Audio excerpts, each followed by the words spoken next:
tonight is such an even game, difficult one to call.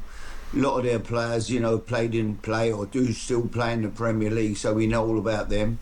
But I think it'll be a difficult game, but I think that we'll win in extra time. You may have heard there is a pretty special football game on tonight. It's the fourth time England's men have made the semi-finals of the World Cup. Their previous record is lost to 1-1. That win, of course, was way back in 1966. Well, England take on Argentina, which makes us remember the hand of God in 1986 and David Beckham's red card in 1998. So, how can it be different this time round? Let's talk to top football manager Harry Redknapp. Good morning, Harry. Good morning. Go on then. We've been taking a bet, not literally, but we've been having a think about the score tonight in the office. What do you reckon it's going to be? I think it's going to be another tight game. I think we could be in for a long night. I can see extra time coming. I think it's going to be a real nail biter. So I don't think it's going to go. It's not going to be an easy game. I think in the end we'll win it, but I think we might be, as I say, in for some extra time tonight. Okay, so it's going to be... Hopefully not penalties. Well, exactly. Hopefully not penalties. That's going to keep us all up very late. Yeah. But you still think England have a chance, though? Yeah, great chance. I think we can beat Argentina. It didn't surprise me last night that Spain beat France. Spain are European champions. Everybody sort of wrote them off and said, if we beat Argentina, can we beat France in the final? I always had a feeling that Spain could beat France. And tonight... it's such an even game, difficult one to call. A lot of their players, didn't play or do still play in the Premier League, so we know all about them. But I think it'll be a difficult game, but I think that we'll win in extra time. I mean, you know about how important it is to manage the team's own expectations and the way that the style of play that they might need to employ. What do you think Thomas Tuchel will be saying to the team ahead of the game tonight? Because it's been a bit inconsistent at times, this England team. Yeah, but we've got results in the end. It's not been free-flowing, beautiful football, but we've managed to claw out results because Jude Bellingham has been amazing, scoring goals coming from, deeper from a sort of advanced midfield position. Harry Kane scored goals, so we're reliant really on them two. They're our main hopes for scoring goals, and it's just whether we can keep them quiet. Messi is still an amazing player. I really, coming into the World Cup, I thought he's had his day. He's been playing in America. He's had his time. He's been an absolute genius of a footballer. But he's come to the World Cup and he's absolutely been amazing again. So he's the man we need to shackle tonight if we're going to win the game. What do you make of these hydration breaks, Harry? Because it strikes me that they're awful, I think. It's dreadful innovation. But England have played them quite well. And if you're a good manager and if you know how to change things up tactically or know the right word to say in a player's ear, they actually benefit the better managers in the tournament, maybe. Well, it's, yeah, it can. I don't know how much they listen when they come off of them. Oh, really? Breaks. They're sort of, but no, it does. It disrupts the game, and listen, if it's very, very hot and we're, then I can understand it. But some of the hydration breaks have come when an indoor game we're playing in with a roof on and in cool temperatures. So I really don't see the point of it, but I hope we don't take it on board here. I mean, I'd hate an hydration break in the middle of January or something over here as a fan. But now when you're sitting watching the game, when you've got to sit and suffer that, let's hope that's not a new thing that's going to come into our game. Harry, can I ask you about the controversy about the way that this tournament has gone for Argentina? Because there are some people who say that FIFA want Argentina in the final. They've had far fewer red cards than many other teams have, or decisions against them. Is there anything in that, do you think? No, I honestly don't. I don't think football works that way. Every referee is different. Listen, is someone from FIFA going to say to a referee, look, you're not to do this or what? I mean, they could sell their story for absolute millions. Referee blows lid off of FIFA. I mean, it can't happen. It doesn't happen. It's all, it's just theory that there can be no truth in that, really. Let's hope they get their decisions against them tonight and they all go our way. So, Fingers crossed. Fingers Yeah. crossed, Harry. Looking All right. forward to a good night. Yeah, well, we all are. Thanks very much, and we will be hoping for Pleasure. the result to go the right way. Thanks, Harry Redknapp. I like that some of our listeners have been calling them VA Argentina, which is funny. Saying they have got all the. I think that there's FIFA is corrupt. It's an corrupt institution, and Donald Trump got a red card rescinded. I think it's not implausible that they could have a team being regarded in slightly different lights. But I think when it boils right down to it, I'm not sure you can entirely alter a game. You can't that way. formalise it. I don't think so. We will see where we get to tonight. I'm cautiously optimistic. I'm trying not to be too positive because it's out of character, but but there's just something. It just feels like this is all going to happen. Me too, I feel like we've not had to play that wretched song once today, so well done everybody for keeping... It's come. No.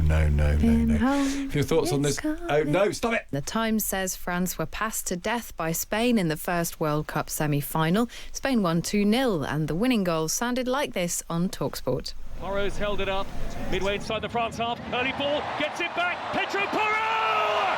It is 2! Pedro Porro kisses the badge! That is a golden moment for Spain in the semi-final!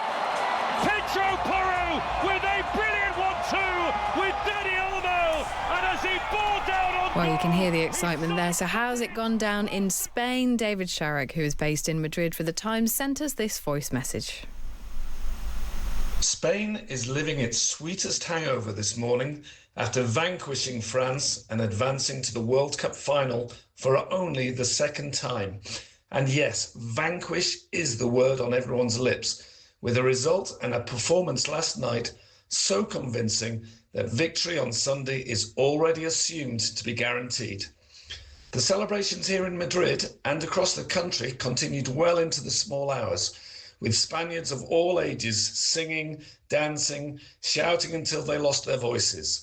This is the morning after the night before. People will be getting into work later than normal, and come Monday morning, the nation expects to be celebrating all over again, whether they meet England or Argentina.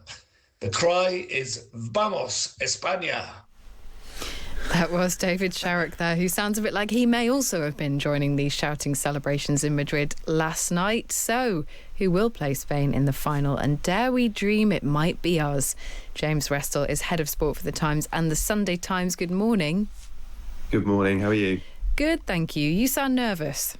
No, I'm not, actually. Oh, you're confident actually about not. tonight? Do you know what? I usually go into these England games and I think you prepare for all eventualities, but I've got a funny feeling they're going to do it tonight. OK. Well, what gives you the sense that we will, and what do you think the score's going to be? We like a prediction on this programme. Well, it's been really interesting, the build up to this. England haven't played Argentina for 21 years. There's a really strong rivalry between the two countries.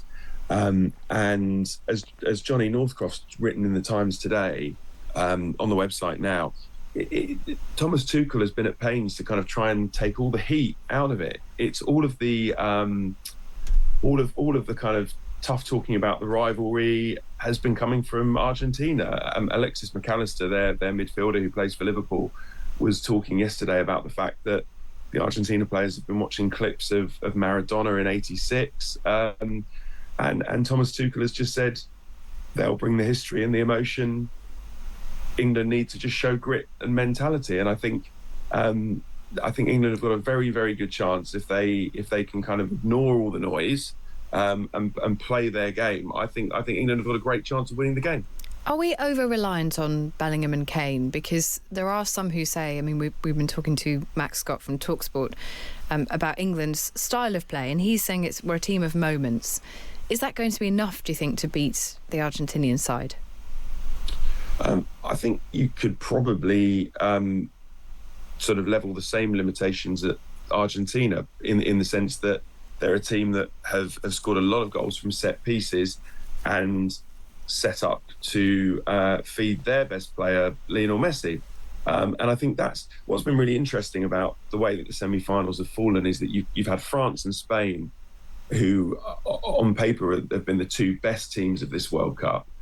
And then Argentina and England have been arguably the most exciting, chaotic, slightly imperfect teams, but have found a way to win and have found a way to come through the adversity. I mean, if you, in terms of the pure statistics, yes, England have been over reliant on Kane and Bellingham. They've each scored 6 goals, and England have scored 13 goals. So that does suggest that they are over reliant on Bellingham and Kane. But how many times have England been to major tournaments in their history, and the star players haven't come to the fore? Yeah, so I think it's a very good thing that Bellingham and Kane are finding the best versions of themselves at this tournament. Well, James, we'll all be behind them later on. Thanks very much for joining us. Thank you. That's James Restall, their head of sport for The Times and The Sunday Times. And do read the coverage. He does a great job editing the sports section of the paper and the website. There's really good, thoughtful columnists. I heard Matt Lawton on John Pienaar's show last night. He's a great journalist as well. Johnny Northcott, Martin Samuel's out there. There's loads of brilliant people out there. I do like this, Kate. I'm warming up. I'll tell you why I like this. We are the cerebral, thoughtful, nice team in this game. It's the other lot who are moronic and bringing up history and not letting go of the past and clinging on to grudges that should no longer exist. That's often an English trait in many people's eyes. And in this game, we've got clever, thoughtful people trying to win on by being a better football team, and we've got the people on the other side moronically talking about an island that they have no rights to. I think that we have the moral high ground. Well, there you go. What better reason could you possibly want for supporting the team later, where Steve, we will be? We're trying to collect together whether people around the whole of the country are supporting. I've got to say, some Scots and Welsh and Northern Irish are supporting us, some aren't. I like this curmudgeon-y one from Steve. I'm English and I, of course, support England and want them to win whenever they play, but I'm dreading the fallout of England win the World Cup. There will be knighthoods thrown around like confetti. There will be endless open-top bus parades. The TV, radio and newspapers will go on and on and on about it seemingly forever.